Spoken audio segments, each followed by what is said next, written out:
Olá, meu querido, minha querida, receba o nosso abraço muito carinhoso, que a graça e a paz de Cristo estejam presentes na sua vida. Nós estamos começando o seu Momento com Deus de hoje e eu quero ler com vocês o que está escrito no Evangelho de João, capítulo 8. Nós vamos ler do versículo 3 até o versículo, deixe-me ver aqui, até o versículo 11. Diz assim a palavra do Senhor: Os escribas e fariseus trouxeram até ele uma mulher surpreendida em adultério. Forçaram-na a ficar em pé no meio de todos e disseram a ele: Mestre, esta mulher foi apanhada em flagrante ato de adultério. Assim sendo, Moisés, na lei, nos mandou que tais mulheres sejam apedrejadas. Todavia, tu, que dizes a este respeito? Eles falavam assim para prová-lo e terem alguma coisa de que o acusar. Mas Jesus, inclinando-se, escrevia na terra com o dedo, como se não tivesse ouvido. Porque insistiram na pergunta, ele se levantou e lhes disse: Aquele que dentre vós estivesse em pecado, seja o primeiro a lhe atirar uma pedra. E novamente inclinou-se e escrevia na terra. Então, aqueles que ouviram isso, sendo convencidos por suas consciências, foram se retirando um por um, começando pelos mais velhos até o último. Jesus foi deixado só e a mulher ficou em pé onde estava. Quando Jesus se ergueu, não vendo a ninguém mais, além da mulher, disse a ela: Mulher, onde estão aqueles teus acusadores? Ninguém te condenou? Disse ela: Ninguém, Senhor. E assim lhe disse Jesus: Nem eu te condeno. Podes ir e não peques mais. Glória a Deus. Meus amados, hoje nós vamos falar de um assunto um pouco chato, um pouco desagradável, mas vai servir para a sua edificação, vai servir para você crescer, para você aprender a enxergar as coisas como elas são. Hoje eu quero falar sobre os religiosos. Observa que o Senhor Jesus estava com seu coração cheio de amor. E ele veio a este mundo para ensinar que Deus é amor. Ele sabia que todos nós, como seres humanos, somos pecadores e não veio nos salvar por uma questão de mérito, porque nós não temos mérito algum. Ele veio para nos abraçar, ainda sabendo que somos pecadores, sabendo que nós tropeçamos, que fazemos o que é mal aos teus olhos, mas ele veio e deu a vida dele por nós. Ele veio nos abraçar do jeito que estamos, com as nossas fraquezas, com as nossas infantilidades, com os nossos pecados, com as nossas cobiças, com as nossas concupiscências, com as nossas carnalidades, né? Ele veio para nos abraçar e pouco a pouco começar uma obra de transformação na nossa vida. E aconteceu nos tempos de Jesus é que seus maiores perseguidores não foram oponentes de outras religiões, não foram inimigos, mas foram, em especial, aqueles que se auto-intitulavam religiosos. Sim, é verdade. Quem perseguiu a Jesus eram aqueles que se achavam superiores espiritualmente, aqueles que achavam que eram melhores do que os demais porque jejuavam, porque oravam, porque eram dizimistas, né? Os fariseus, por exemplo, eram religiosos da época de Jesus e foram exatamente aqueles que o tempo inteiro procuraram um jeito de atrapalhar o ministério do Senhor Jesus. Eles estavam sempre à espreita, tentando arrumar um jeito de denegrir a imagem de Cristo, de colocar dúvida no coração das pessoas, e eram os religiosos da época. Aliás, você percebe que Pilatos era representante de Roma, né? Naquela época havia um domínio do Império de Roma e Pilatos lavou as mãos por ocasião do julgamento do Senhor Jesus. Por ele, Jesus não teria sido crucificado. Mas quem crucificou Jesus? Quem lutou até o fim para que Jesus pudesse ser condenado e depois crucificado? Foram os religiosos. Um ferrenho perseguidor que lutou até o fim para que Jesus fosse condenado foi o sumo sacerdote.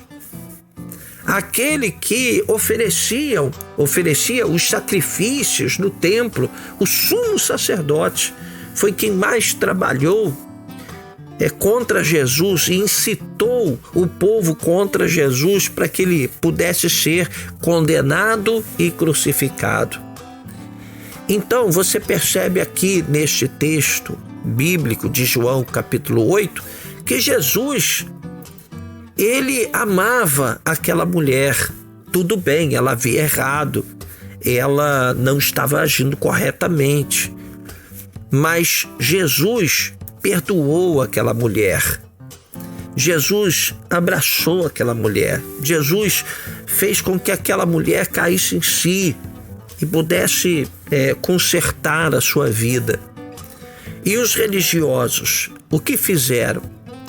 Ora, colocaram a mulher de pé no meio de todos. Humilharam aquela mulher. Diz a Bíblia aqui no versículo 3 que eles forçaram a mulher a ficar em pé no meio de todos. E ali eles revelaram publicamente os erros daquela mulher.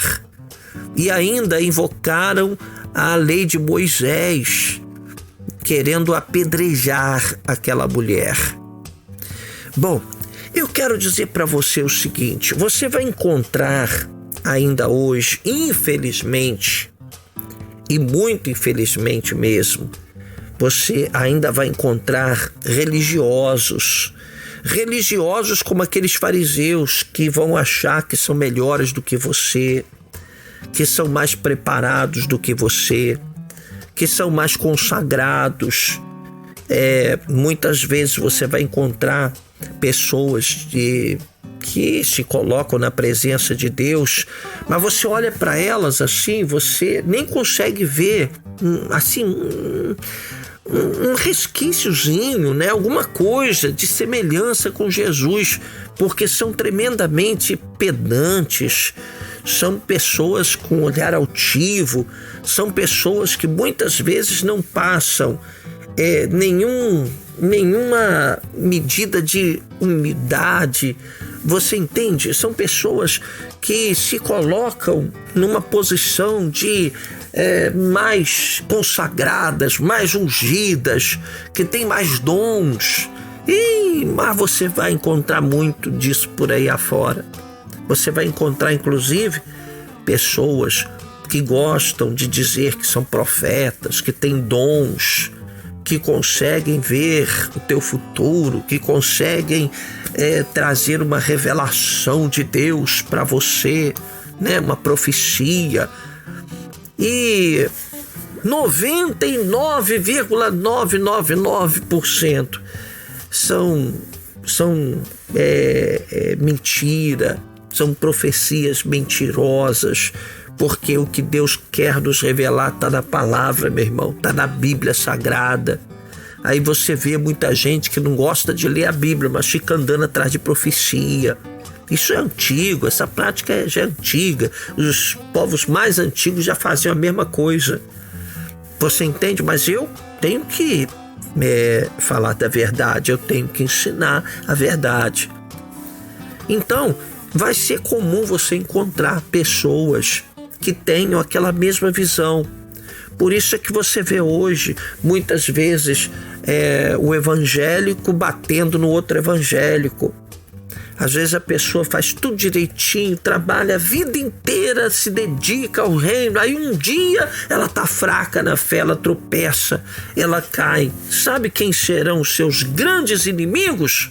Não são os candoblecistas, não são os umbandistas, não são os kardecistas. Os grandes inimigos daquela pessoa que tropeçou serão seus próprios irmãos em Cristo. Pelo amor de Deus! É por isso que você vê muitas vezes igrejas se degladiando. Nós não estamos falando aqui de picareta. Picareta é picareta. Quem é picareta tem que ser combatido, tem que ser denunciado, até para que ninguém caia na lábia de um picareta, né? Tem que ser advertido. O povo de Deus tem que saber. Quem é picareta é picareta. Mas a igreja, e eu tenho falado muito sobre isso aqui, ela é formada por diferentes ministérios. Por isso a igreja é chamada de corpo, ela é o corpo de Cristo. Cada órgão do corpo tem a sua função específica, tem a sua característica específica. Existem pessoas, por exemplo, que não tiram o terno nem para ir à praia.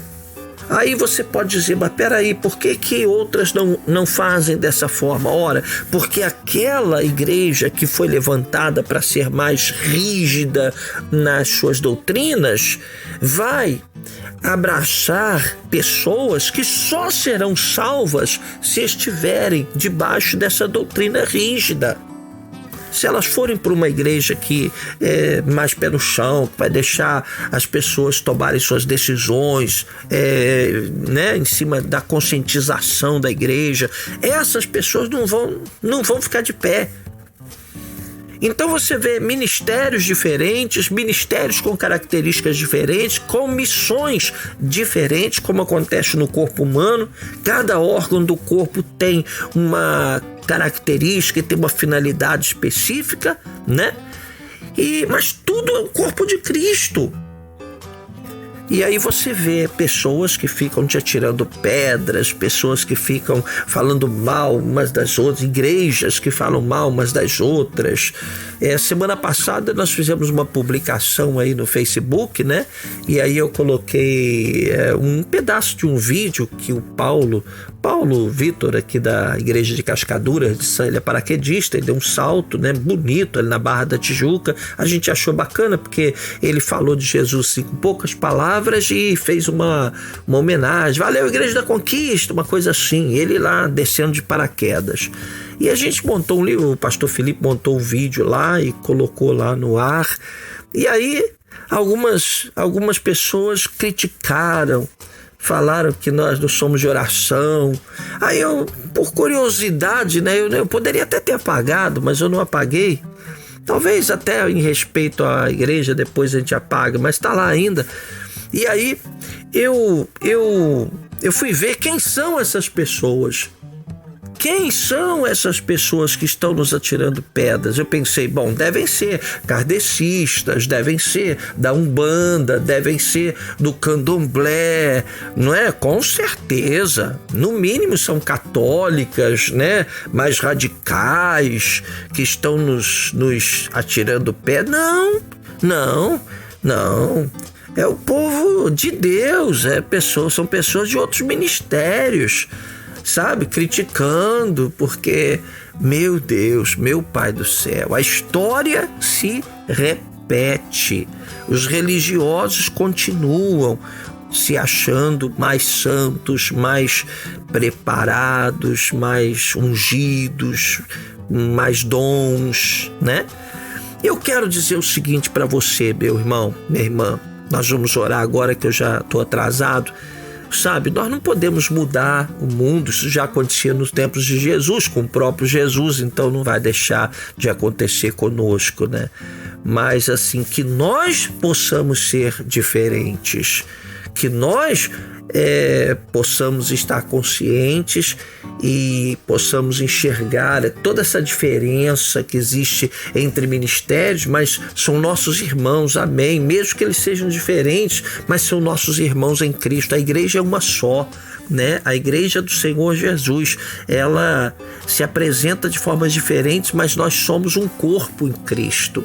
Então, que eles errem, mas nós não podemos cometer os mesmos erros, né? Receba essa palavra, essa orientação.